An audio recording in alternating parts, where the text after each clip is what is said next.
Justice Bandial اور ان کے ساتھی ججز نے اپنا بیشتر وقت اور توانائیاں مخالف کیمپ کے مقابلے میں خود کو مدبر ثابت کرنے میں ضائع کیا۔ اگر چیف جسٹس عمر عطا بندیال کے 1.5 سال کو 2 لفظوں میں بیان کیا جائے تو اسے ایک سانحہ کہنا غلط نہیں ہوگا۔ اس ناخوشگوار سفر کا آغاز ہی خراب ہوا تھا جب انہوں نے آئین کے آرٹیکل 184(3) کے تحت از خود نوٹس لینے کے تمام اختیارات اپنی ذات میں مرتکز کر لیے تھے۔ یہ اقدام تشویشناک تھا اور اسی وجہ سے قانونی اور عدالتی حلقوں میں انہوں نے بہت سو کے کان بھی کھڑے کیے، کیونکہ از خود نوٹس سے متعلق اٹھایا گیا یہ اقدام انصاف کے اس بنیادی اصول کو پامال کرتا ہے جس کے مطابق کوئی بھی شخص اپنے کیس میں خود ہی منصف نہیں ہو سکتا۔ ان خیالات کا اظہار طارق بشیر نے فرائیڈے ٹائمز کے لیے اپنے تازہ سیاسی تجزیے میں کیا ہے۔ طارق بشیر مزید لکھتے ہیں، کیونکہ از خود نوٹس کے ضمن میں کلی اختیار سے مستفید خود چیف جسٹس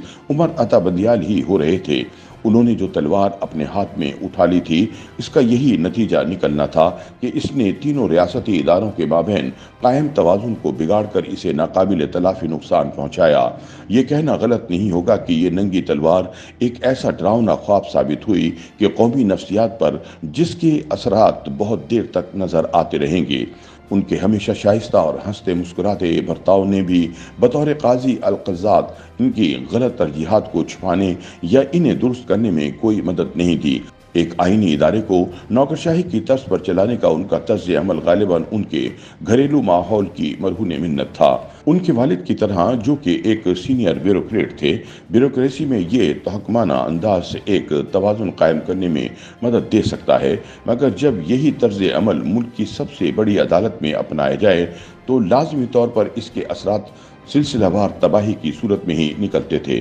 جیسا کہ بندیال دور میں ہوا۔ اس طرح کا طرز عمل ظاہر ہے کہ اداروں کے اندر تقسیم پیدا کرتا ہے، جو چیف جسٹس بندیال کے کیس میں بھی ہوا۔ ججوں کے مابین اصولوں پر اختلاف رائے ہونا ایک حقیقت ہے جو کسی بھی سپریم کورٹ کا اثاثہ ہو سکتا ہے، مگر افسوسناک پہلو یہ ہے کہ جسٹس بندیال کے دور میں ججوں کے مابین نہ صرف یہ تقسیم گہری ہوئی بلکہ اس نے ایک ایسی خلیج پیدا کر دی جسے پاٹنا ناممکن تھا۔ یہ کہنا بجا ہوگا کہ ان کا 1.5 سالہ دور مایوس کن حد تک ان کی اپنی خطاؤں سے عبارت ہے، مگر وہ اسے تسلیم کرنے سے انکاری ہیں۔ ان میں سب سے بڑی اور تباہ کن غلطی جسٹس قاضی فائز عیسیٰ اور ان کے خاندان کو بے جا نشانہ بنانا تھی۔ ان کے خاندان کو جس بے رحم اور منظم انداز میں نشانہ بنایا گیا وہ نہ صرف پریشان کن تھا بلکہ اس نے پاکستان کے نظام انصاف کو بھی کئی دہائیاں پیچھے دھکیل دیا، اور یہ سب کچھ ان ججز کے ہاتھوں ہوا جن کا کام ہی بغیر کسی خوف یا لالچ کے